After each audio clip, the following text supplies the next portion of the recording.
Hey, thank you so much for joining us for another devotion as we are here and a little bit late coming to you, but I just wanted to show you something way back from 1993. If you remember, 1993 is probably a great year. At that time, I was 9 years old during the summer of 1993. I would turn 10 in October of that year, but I got something very, very special I want to show you. It's a pretty cool shirt that I used to wear back in the day. Look at that. It's got some people on a boat. You see that? And looks like they're pulling a tube or something like that. It's got some weird designs. Very 90s t-shirt right here. But the reason I still have this t-shirt is I want to show you something on the back. When I was 9 years old, my family won tickets off the radio to go to a country music festival in Ohio. And I want to show you this name that's written on the back here. You see that? That big name, it says 93 Ricky Lynn Gregg. Now, many of you probably don't know Ricky Lynn Gregg because Ricky Lynn Gregg was one of those that was, in all due respect to Mr. Gregg, he was what people call maybe a one-hit wonder.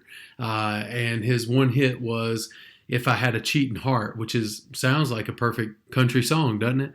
And anyway, so we went to this concert and we had backstage passes that we had won. And so you can see that he signed really, really big on the back, right in the middle there, like he was the biggest superstar there.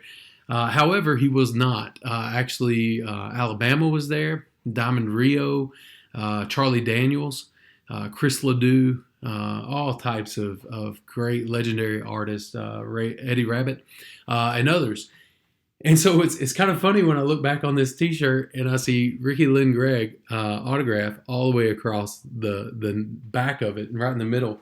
But I do want to show you something really cool that's appropriate to show you today. Look at this. Now that is the autograph of Charlie Daniels. And if you've heard the news today, then you know that he passed away. And it's interesting when you look at the whole shirt, you see Charlie Daniels a little bit small, but you see Ricky Lynn Gregg really, really big. And it just made me think, thinking back on this and thinking about memories of being at that concert and then thinking about Ricky Lynn Gregg, who was one of my sister's favorite artists at the time. It was pretty funny. He looks just like Trevor Lawrence. He's like the original Trevor Lawrence, the quarterback that used to play for Clemson. And I'll put a side by side up. But anyway, it reminded me of Revelation chapter 20, verse 15. And it says this: "And if anyone's name was not found written in the book of life, he was thrown into the lake of fire." Luke 10, verse 20 says this: "Nevertheless, do not rejoice in this, that the spirits are subject to you, but rejoice that your names are recorded in heaven." Two passages, one written by John, one spoken by Jesus as recorded in the book of Luke. And both of those point to the fact that our names need to be recorded in heaven or need to be listed in the book of life. And Jesus says in John 14, verse 6, that he is the way, the truth, and the life, and that no one comes to the Father except through him. The good news of the gospel is that it doesn't matter how big our name is written in the book of life.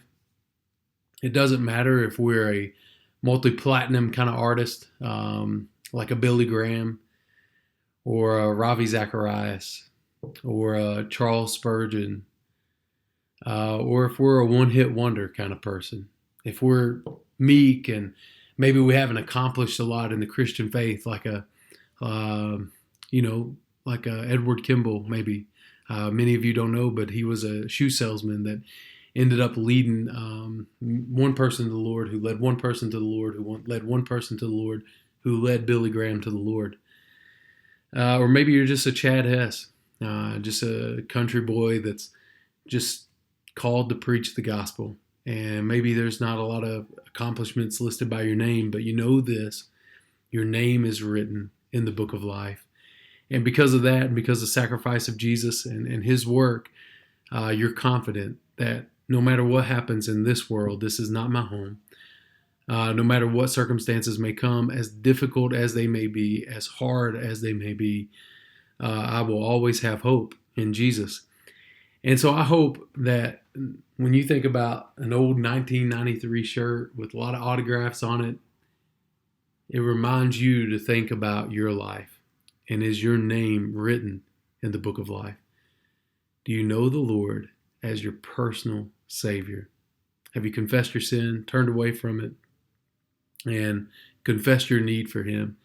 Have you called out to the Lord and asked for His grace and His forgiveness in your life? And as the Word says, if the Son has set you free, you are free indeed. Be encouraged today. Thank you so much.